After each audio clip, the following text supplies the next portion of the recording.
आज के शुभचिंतकों भाइयों, आपको सभी को जो है नमो बुद्धाय, जय भीम, जय भारत, जय संविधान। मित्रों, कोरी समाज पर एक बहुत बड़ा अन्याय हुआ है। वैसे तो प्रदेश में ये सामंतशाही के लोग ज़मीनें हड़प रहे हैं, मार रहे हैं और उनके मुकदमे भी नहीं लिखने दे रहे हैं, फंसाने का काम कर रहे हैं उनको जालसाजी के आधार पर। लेकिन एक फैजाबाद अयोध्या में बब्बू कोरी पुत्र बुधिराम, ग्राम विजयीपुरवा, राघो कोरेपुर, अयोध्या हैदरगंज थाने का है, जिसमें 1 मई को वहाँ के ब्राह्मण परिवार सामंत द्वारा निर्मम हत्या की गई है। उस बब्बू कोरी का इतना ही केवल जो है वो था कि वो अम्बेडकरवादी था, एक सामाजिक कार्यकर्ता था, लेकिन ये बर्दाश्त वहाँ के सामंतशाही ब्राह्मण परिवार को नहीं हुआ। उन लोगों ने 1 साल नहीं, बहुत पहले से ही उसको प्रताड़ित कर रहे थे, लेकिन 1 साल पहले एक घटना किया था, उसमें भी उन पर SC/ST एक्ट का मुकदमा चला है, लगा है।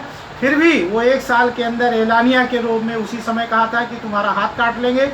मौका पाते ही 1 मई को मजदूर दिवस के दिन उसकी निर्मम हत्या कर दी, शरीर के टुकड़े टुकड़े जो कर दिया। और वो बब्बू कोरी अपने घर का जो है बड़ा था, मुश्किल से 35 साल की एज रही होगी, और वो 3 भाई हैं और 4 बहनें हैं। माँ बाप के साथ उसकी नानी भी उसके घर में रहती थी। इस प्रकार उसके यहाँ 19 परिवारों का उस पर बोझ था। बिल्कुल भूमिहीन है, 1-2 बीघे ज़मीन है, उस पर भी ये लोग सिंचाई नहीं करने देते थे, और ये घटना दे करके उसको नेस्त नाबूद करने का काम किया है। लेकिन मैं समाज की तरफ से अपील करना चाहता हूँ कि उस जिन लोगों ने, जिनकी मंशा इतनी घृणित है आज 70 साल होने के बावजूद भी, तो उनको मुंहतोड़ जवाब देने के लिए कोरी समाज के लोग आगे आए हैं। उसकी FIR हो चुकी है, मुजरिमों को जेल भेज दिया गया है। लेकिन जिन लोगों ने, जिन अधिकारियों ने कार्रवाई की थी, CO और SDM ने, उनका रातों रात अगले दिन ट्रांसफ़र कर दिया है। समाज के लोगों में बड़ी आक्रोश है।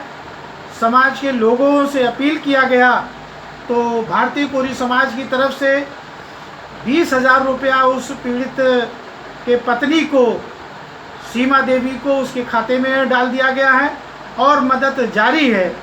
संस्था की ओर से अपने पदाधिकारियों, अपने शुभचिंतकों, यूथ विंग के लोगों से अपील किया गया है। उसमें संस्था के उत्तर प्रदेश इकाई के प्रदेश अध्यक्ष इंजीनियर SS प्रसाद ने 10,000 रुपया, डॉक्टर साहब यही के साथ किया, और तमाम साथियों ने 5-5 हज़ार, 2-2 हज़ार, 500, 1000, 200, 100 रुपया तक दिया है। इस प्रकार हमारे पास लगभग आज 9 तारीख तक लगभग 50,000 रुपया आ चुका है। 20,000 रुपया चेक के माध्यम से दिया गया है। और मैं संस्था से का राष्ट्रीय अध्यक्ष होने के नाते से मैं ये आश्वासन देना चाहता हूँ अपने संस्था के पदाधिकारियों से, विचार विमर्श करके मैंने ये ठाना है कि वो परिवार को इतना पीड़ित किया कि वहाँ के प्रधान लोग भूमिहीन को ना भूमि दिया है, ना उसका मकान है। आज भी वो कच्चे मकान में, फूस के मकान में रह रहे हैं। तो उसको संस्था के माध्यम से, आप लोगों के सहयोग से, उसको 1 कमरे का जो है मकान बनवा करके श्रमदान करके संस्था द्वारा किया जाएगा।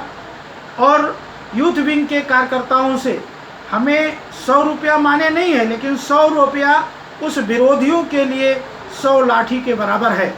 हम बुद्ध के अनुयायी हैं, कबीर के अनुयायी हैं, अंबेडकर के अनुयायी हैं। हम हिंसा का रास्ता बिल्कुल नहीं अख्तियार करेंगे।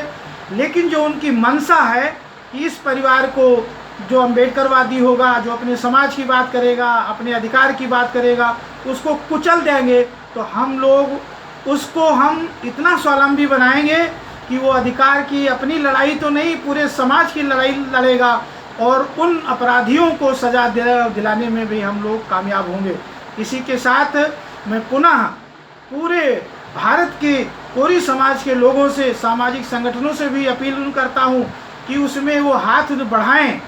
उनकी जो विरोधियों की मंशा है कि इनको हम जान से मारकर, इनको घर से जब बर्बाद करके हम उनको नेस्ता नाबूद करेंगे तो हम लोग, संस्था और समाज के लोग उसको आबाद करेंगे। और ये आवाज़ इतना बुलंद करेंगे कि उस एरिया में नहीं, पूरे भारत में ये होगा कि अब कोरी समाज जाग चुका है। और हर उस घटना को बुद्ध के संस्कृति के अनुसार हम उनको ऐसा मुंह तोड़ जवाब देंगे, क्योंकि उनके मुंह में, जिनकी मानसिकता खराब है, जो संविधान के खिलाफ काम कर रहे हैं, मानवता के खिलाफ काम कर रहे हैं, उनके मुंह पर भी हम कालिक पोतने का काम करेंगे। धन्यवाद।